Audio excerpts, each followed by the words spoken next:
गड़ुनी आम बस हंतसंत यात्री पुणी आंदोलन रे आम बस कर्मचारी दर्शक बंधु राजधानी परे ब्रह्मपुर रे आम बस कर्मचारी धारणा पुणी थरे 6 दफा दाबी नहीं आंदोलन कोल्हाई आम बस कर्मचारी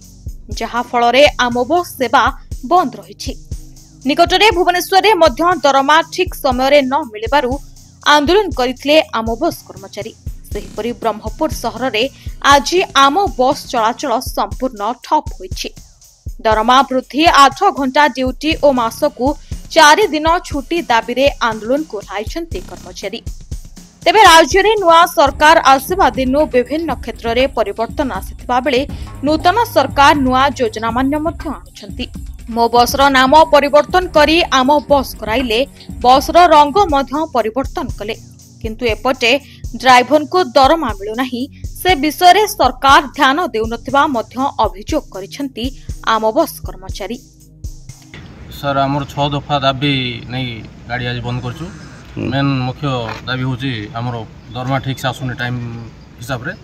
केते आज बंद करछु। हमर गाड़ी स्टार्ट होची 5:10 रो तो राती 11टा पर्यंत गाड़ी हमर चलाचल होची सर। दाबी रही सर हमर टाइम हिसाब रे हमर सैलरी आसुनी तो हमर मासको 4टा छुट्टी गोटे हमर कंपनी तरफ अच्छी जहाँ कि क्रूड ऑफिस रो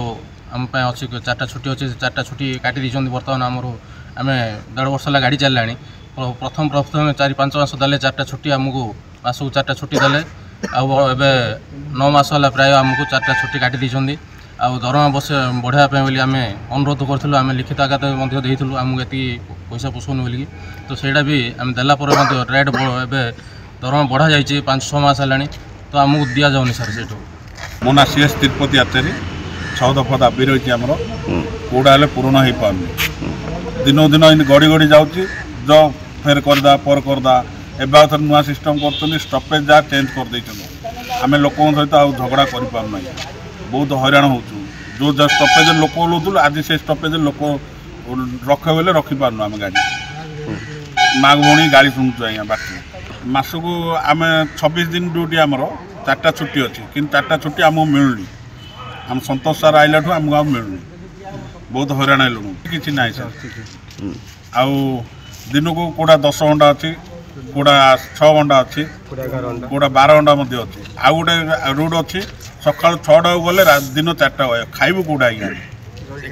से भी कम्प्लेन देइथिलु आज्ञा नेक्स्ट टाइम सेटा भी चेंज हो पार बहुत हैरान हेलुनु। राज्य रे केवल आम बस कर्मचारी नुहंती बरं शिक्षकों ठारू आरंभ करी सफेई कर्मचारी समस्ते निजर दरमा वृद्धि एवं दाबी नहीं आंदोलन कोल्हाउछंती जहा राज्य सरकार को अडुआरे पकाइछि। गत 6 मास पूर्वरु मध्य आम बस कर्मचारी माने आंदोलन करी निजर दाबी जणाइथिले हेले सरकार कर्णपात करनथिबा अभियोग होइथिला किंतु एहार समाधान होई नथिबारु आज पुणी थरे आंदोलन कोल्हाइछंती कर्मचारी। आज ब्रह्मपुर सहर रे मो बस चलाचल ठप होइछि तेबे देखिबार कथा सरकार आम बस कर्मचारी कथा केबे सुनुछंती एवं समस्यार समाधान करूछंती। Report pure news.